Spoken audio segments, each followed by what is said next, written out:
তো সংবিধানে যদি সংস্কারের কথা নাই, তাহলে সেদিন আপনাদের 31 দফায় আপনারা লিখেছিলেন কিভাবে?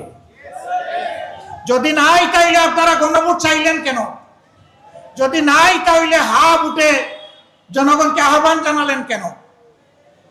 এই সবগুলো হচ্ছে দ্বিচারিতা, নিজেদের দেওয়া ওয়াদার বিরুদ্ধে অবস্থান এবং জনগণের রায়কে অস্বীকার, অগ্রাহ্য এবং অপমান করা।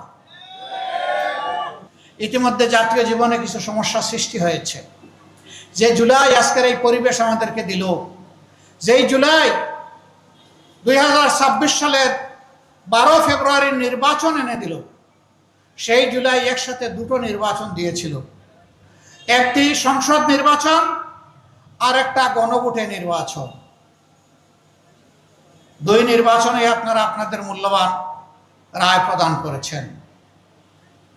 প্রথমটিতে যেমনভাবেই হোক একটি দল তারা সংখ্যাগরিষ্ঠ অর্জন করেছেন এবং সংখ্যাগরিষ্ঠতা অর্জন করার পরে তারা সরকার গঠন করেছেন।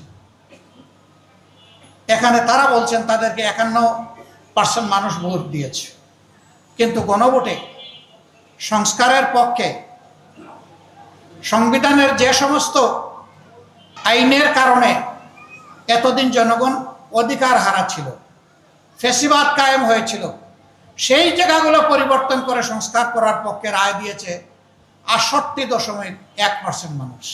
এই গণভোটের গণরায় ইতিমধ্যেই সরকারি দল অস্বীকার করেছেন। আপনারা দেখেছেন সংসদে আপনাদের হয়ে আমি দাঁড়িয়েছিলাম, পয়েন্ট অফ অর্ডারে দাঁড়িয়ে জনগণের হয়ে আমি কথা বলেছি। মাননীয় স্পিকার আমাকে নোটিশ দিতে বলেছিলেন, কার্যপ্রণালী বিধির 62 বিধিতে আমি নোটিশ দিয়েছি। এটা গ্রহণ করে 2 ঘন্টা আলোচনা হয়েছে। আমরা আশা করেছিলাম, আমি যেমন গণভোটে হা ভোট চেয়েছি, জনাব তারেক রহমান তিনিও কিন্তু গণভোটে হা ভোট চেয়েছেন। গণভোটের এই দাবিটি আমরা বলার আগে তাদের নেতা সালাউদ্দিন আহমদ প্রথমে দাবি জানিয়েছেন যে গণভোটের মাধ্যমে এই সংস্কারের রায়কে আইনি বৈধতা দিতে হবে।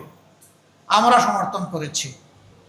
ভোটের দিন পর্যন্ত আমাদের অবস্থান ছিল এক, এখন যারা সরকারি দল, এখন যারা বিরোধী দল, কিন্তু ভোটের রেজাল্ট হওয়ার পরে তারা বদলে গেছেন।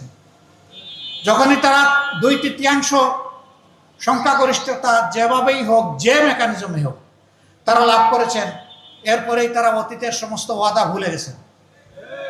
তারা তাদের দলীয় 31 দফা ইশতেহারের কথা বলেন, সংস্কারের কথা বলেন। ওই দফার প্রথম দফা হচ্ছে তারা যদি সরকার গঠন করেন তাহলে তারা একটা সংস্কার কমিশন গঠন করে